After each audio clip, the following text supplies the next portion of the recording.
Hello everyone, हमारे channel में आपका स्वागत है। इस वीडियो में हम 46वीं बीपीएससी के प्रश्नों को देखेंगे। तो चलिए आइए शुरू करते हैं। हमारा पहला क्वेश्चन है, विकास का कारण है। विकास का कारण है, इसका आंसर हो जाएगा हमारा ऑप्शन नंबर बी, जीने के लिए संघर्ष। क्या हो जाएगा हमारा ऑप्शन नंबर बी, जीने के लिए संघर्ष। अगला प्रश्न देखते हैं, जस्ता से एक बर्तन पर विद्युत लेपन की विधि में, इसका आंसर हो जाएगा हमारा ऑप्शन नंबर सी, बर्तन को ऋण ध्रुव और शुद्ध जस्ता को धन ध्रुव बनाया जाता है। अगला प्रश्न देखेंगे, वायु में कौन सी नोबल गैस नहीं होती। वायु में कौन सी नोबल गैस नहीं होती, इसका आंसर हो जाएगा हमारा ऑप्शन नंबर डी, रेडॉन। अगला प्रश्न देखते हैं, क्लोरोफिल में कौन सा धातु आयन पाया जाता है। क्लोरोफिल में कौन सा धातु आयन पाया जाता है, इसका आंसर हो जाएगा हमारा ऑप्शन नंबर बी, मैग्नीशियम। अगला प्रश्न देखते हैं, निम्नलिखित में से कौन सा मनुष्य में अवशेषी अंग नहीं है। निम्नलिखित में से कौन सा मनुष्य में अवशेषी अंग नहीं है, इसका आंसर हो जाएगा हमारा ऑप्शन नंबर सी, सामने वाले चपटे दांत, जिन्हें हम कृंतक कहते हैं। अगला प्रश्न देखेंगे, शुष्क बर्फ क्या होती है। शुष्क बर्फ क्या होती है, इसका आंसर हो जाएगा हमारा ऑप्शन नंबर बी, ठोस कार्बन डाइऑक्साइड। ठीक है, अगला प्रश्न देखते हैं, प्रश्न संख्या 7, शक्करों में सबसे मीठी है। शक्करों में सबसे मीठी है, इसका आंसर हो जाएगा हमारा ऑप्शन नंबर ए, फ्रक्टोज। अगला प्रश्न देखते हैं। अगला प्रश्न देखेंगे, प्रश्न संख्या 8, आप एक लिफ्ट में खड़े हैं। लिफ्ट के फर्श पर आपके भार द्वारा लग रहा बल क्या होगा। तो इसका आंसर हो जाएगा हमारा ऑप्शन नंबर बी, लिफ्ट के 9.8 मीटर पर सेकेंड स्क्वायर के त्वरण से नीचे आते समय 0 होगा। ठीक है, अगला प्रश्न देखेंगे, आमतौर पर सुरक्षा फ्यूज लगाने के लिए प्रयोग होने वाला तार किस पदार्थ का बना होता है। इसका आंसर हो जाएगा हमारा ऑप्शन नंबर डी, टिन और शीशे की एक मिश्र धातु। अगला प्रश्न देखेंगे, जब एक पत्थर को चांद की सतह से पृथ्वी पर लाया जाता है तो इसका आंसर हो जाएगा हमारा ऑप्शन नंबर बी, इसका भार बदल जाएगा परंतु द्रव्यमान नहीं। ठीक है, अगला प्रश्न देखेंगे, पीतल के बर्तनों को कलई करते समय गर्म बर्तन की सफाई के लिए प्रयोग किए जाने वाले अमोनियम क्लोराइड चूर्ण से निकलने वाला धुआं है। इसका आंसर हो जाएगा हमारा ऑप्शन नंबर डी, अमोनिया और हाइड्रोक्लोरिक एसिड। अगला प्रश्न देखते हैं, अमेरिकी अंतरिक्ष यान कोलंबिया दुर्घटनाग्रस्त हुआ था। इसका आंसर हो जाएगा हमारा ऑप्शन नंबर डी, 2003। अगला प्रश्न देखते हैं, जस्ता का एक आयतन भाग जिसका घनत्व है 7100 किलोग्राम मीटर क्यूब को दो आयतन भाग तांबा जिसका घनत्व है 8900 किलोग्राम मीटर क्यूब से मिलाने पर पीतल बनता है।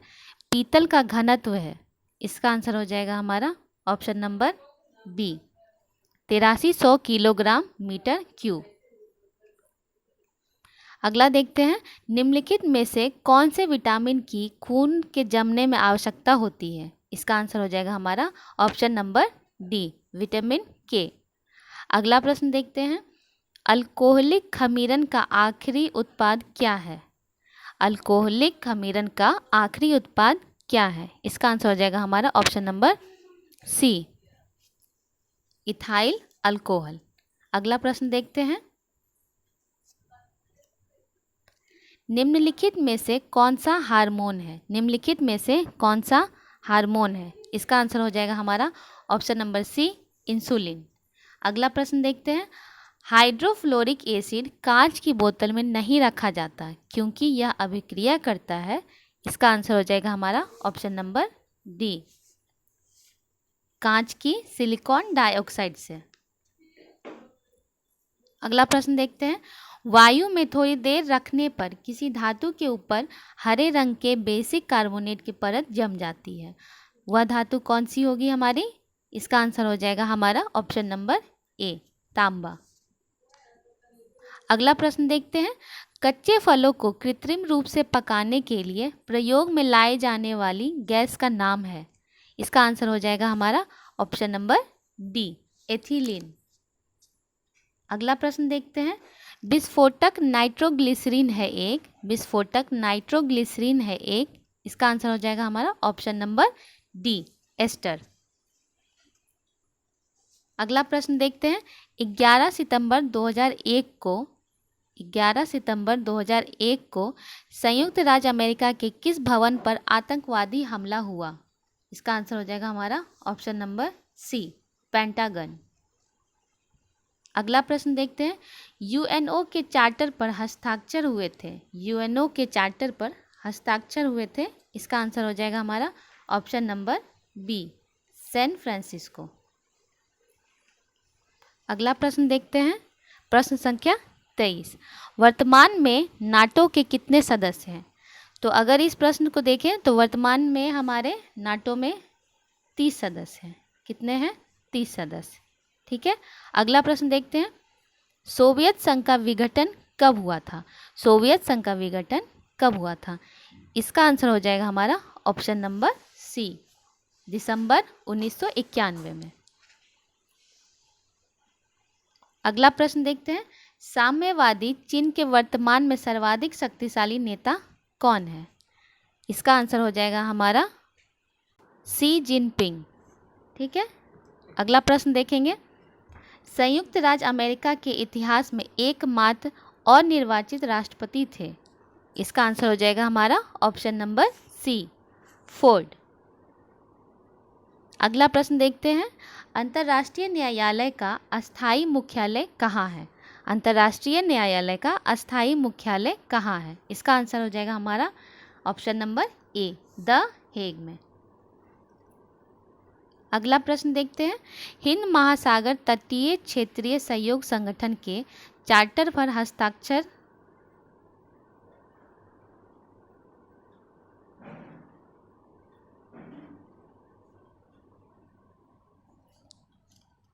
तो अगला प्रश्न देखते हैं हमारा। हिंद महासागरीय तटीय क्षेत्रीय सहयोग संगठन के चार्टर पर हस्ताक्षर हुए थे। इसका आंसर हो जाएगा हमारा ऑप्शन नंबर बी, अप्रैल 1997 को। अगला प्रश्न देखते हैं। भारत ने अपना पहला परमाणु परीक्षण कब किया था? भारत ने अपना पहला परमाणु परीक्षण कब किया था? इसका आंसर हो जाएगा हमारा ऑप्शन नंबर बी, 18 मई 1974। अगला प्रश्न देखते हैं। वर्तमान में यूएनओ के कितने सदस्य हैं?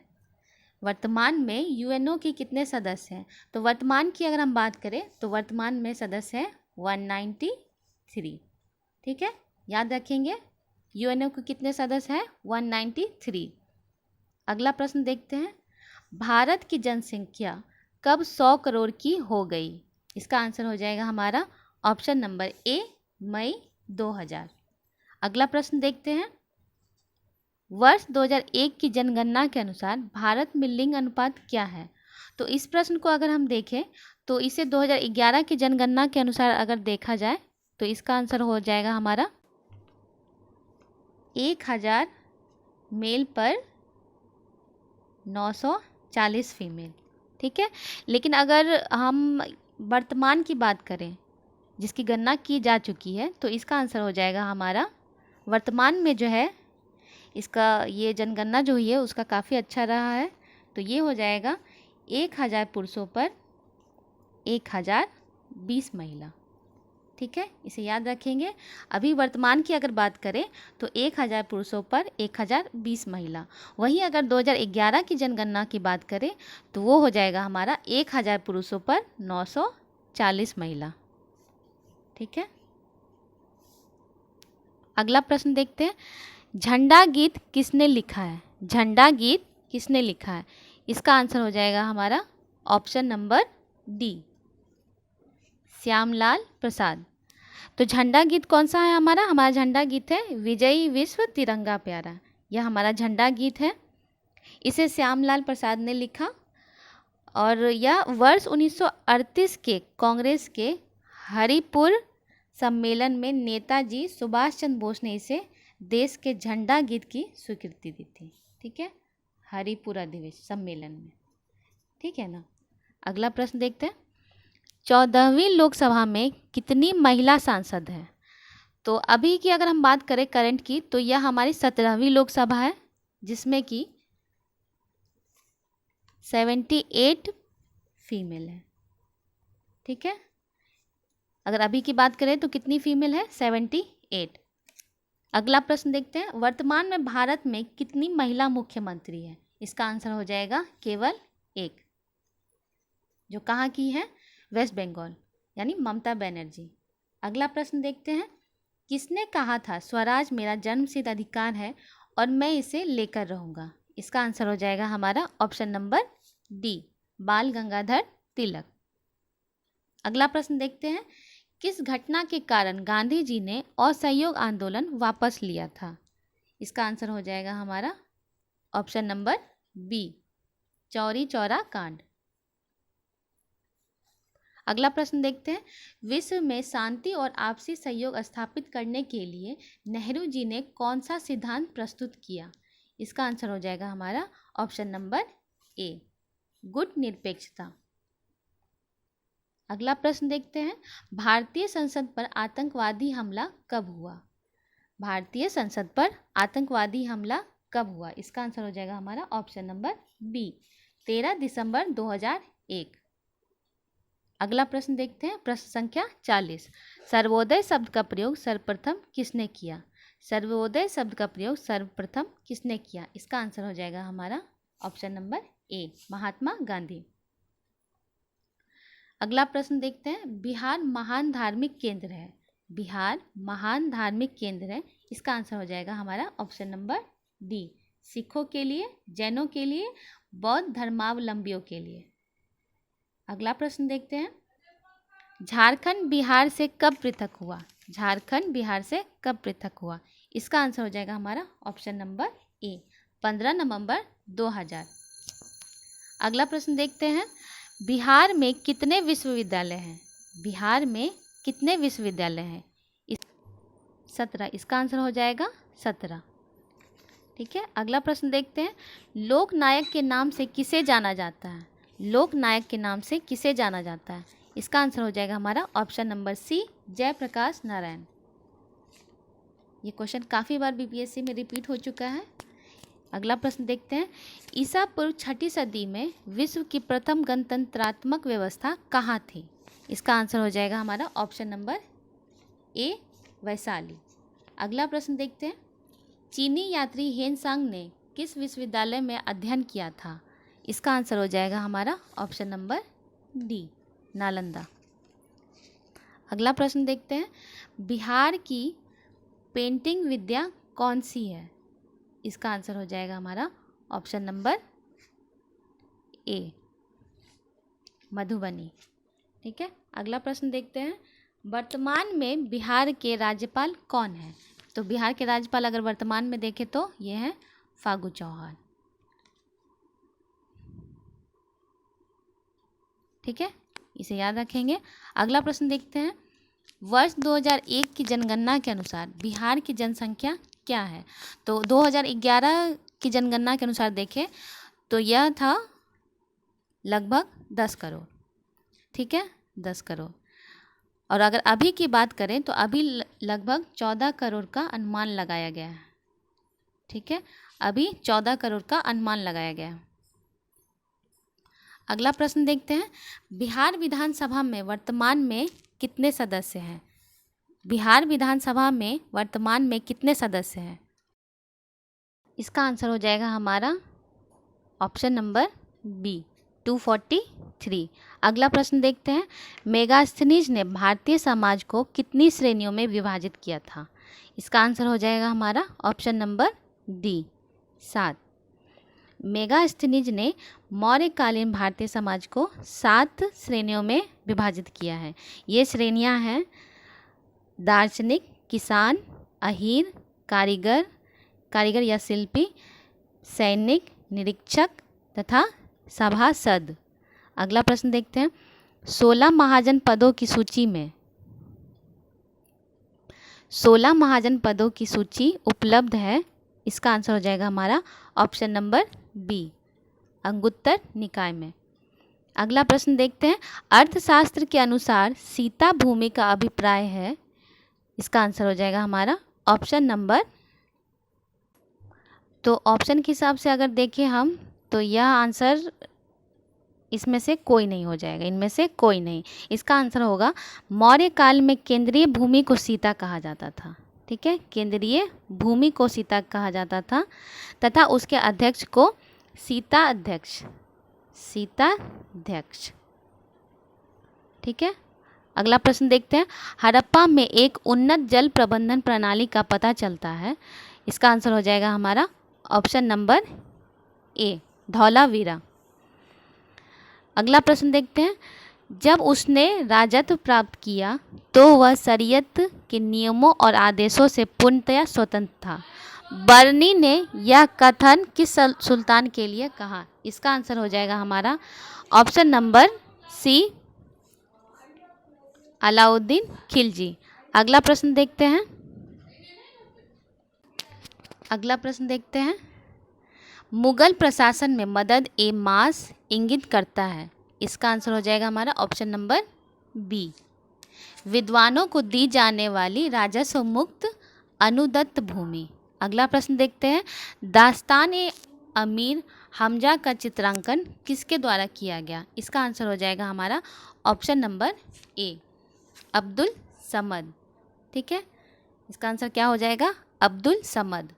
अगला प्रश्न देखते हैं, सल्तनत काल में भू राजस्व का सर्वोच्च ग्रामीण अधिकारी था? इसका आंसर हो जाएगा ऑप्शन नंबर ए, चौधरी। अगला प्रश्न देखते हैं, वर्ष 1906 में मिंटो से शिमला में मिले मुसलमानों से शिष्टमंडल ने प्रार्थना की? इसका आंसर हो जाएगा हमारा ऑप्शन नंबर ए, मुसलमानों के लिए पृथक निर्वाचन वर्ग की। ठीक है, अगला प्रश्न देखेंगे, नागरिक सेवाओं के लिए प्रतियोगी परीक्षा प्रणाली को सिद्धांत स्वीकार किया गया? इसका आंसर हो जाएगा हमारा ऑप्शन नंबर बी, 1853। अगला प्रश्न देखेंगे, पूना समझौते का उद्देश्य था? पूना समझौते का उद्देश्य था, इसका आंसर हो जाएगा हमारा ऑप्शन नंबर बी, दलित वर्ग को प्रतिनिधित्व देना। पूना समझौता महात्मा गांधी और भीमराव अंबेडकर के बीच 1932 में हुआ था। इसके द्वारा दलित वर्गों को विधानसभा में प्रतिनिधित्व दिया गया। ठीक है, पूना पैक्ट हमारा कब हुआ? 1932 में। अगला प्रश्न देखते हैं, वर्ष 1927 की बटलर कमेटी का उद्देश्य था? इसका आंसर हो जाएगा हमारा ऑप्शन नंबर डी, भारत सरकार तथा देशी राज्यों के मध्य संबंधों को सुधारना। अगला प्रश्न देखते हैं, 18वीं सदी में बंगाल में वस्त्र उद्योग के पतन के लिए उत्तरदायी कारण था? इसका आंसर हो जाएगा हमारा ऑप्शन नंबर सी, ब्रिटेन को निर्यात करने वाले माल पर उच्च तट कर। अगला प्रश्न देखते हैं, प्रश्न संख्या 64, अंग्रेजों द्वारा भारतीयों को वर्ष 1947 में सत्ता हस्तांतरित किए जाने के समय कांग्रेस अध्यक्ष कौन था? इसका आंसर हो जाएगा ऑप्शन नंबर डी, जेबी कृपलानी। अगला प्रश्न देखते हैं, जिसके ग्रंथ में चंद्रगुप्त मौर्य का विशिष्ट रूप से वर्णन हुआ है वह है? इसका आंसर हो जाएगा हमारा option number C, Vishakhadatta. अगला प्रश्न देखते हैं, वह स्रोत जिसमें पाटलिपुत्र के प्रशासन का वर्णन उपलब्ध है वह है? इसका आंसर हो जाएगा हमारा ऑप्शन नंबर सी, इंडिका में। अगला प्रश्न देखते हैं, तृतीय बौद्ध संगीति कहाँ आयोजित हुई थी? तृतीय बौद्ध संगीति कहाँ आयोजित हुई? इसका आंसर हो जाएगा हमारा ऑप्शन नंबर बी, पाटलिपुत्रा। अगला प्रश्न देखते हैं, किस शासक द्वारा सर्वप्रथम पाटलिपुत्र का राजधानी के रूप में चयन किया गया? इसका आंसर हो जाएगा हमारा ऑप्शन नंबर सी, उदयन द्वारा। अगला प्रश्न देखते हैं, अशोक के शिलालेखों में प्रयुक्त भाषा है? अशोक के शिलालेखों में प्रयुक्त भाषा है? इसका आंसर हो जाएगा ऑप्शन नंबर बी, प्राकृत। निम्नलिखित में से किस मौर्य राजा ने दक्कन पर विजय प्राप्त की थी? किस मौर्य राजा ने दक्कन पर विजय प्राप्त की थी? इसका आंसर हो जाएगा ऑप्शन नंबर बी, चंद्रगुप्त। अगला प्रश्न देखते हैं। विश्व के विशालतम वलित पर्वतों की रचना आज से लगभग कितने मिलियन वर्ष पूर्व हुई थी? इसका आंसर हो जाएगा हमारा ऑप्शन नंबर डी, 30 मिलियन वर्ष पूर्व। अगला प्रश्न देखते हैं। विश्व के 80% सक्रिय ज्वालामुखी निम्नलिखित में से किन पेटियों में पाए जाते हैं? तो इसका आंसर हो जाएगा हमारा ऑप्शन नंबर ए, यानी 2 तथा 3, मध्य महाद्वीपीय पेटी और परिप्रशांत पेटी। अगला प्रश्न देखते हैं। विश्व के विशालतम स्वर्ण क्षेत्र दक्षिण अफ्रीका की निम्न में से कौन सी पर्वत श्रेणियों में अवस्थित है? इसका आंसर हो जाएगा हमारा ऑप्शन नंबर सी, विटवाट्सरैंड। अगला देखते हैं। विश्व में अधिकतम संभाव्य जल शक्ति वाले कतिपय नदी बेसिन है?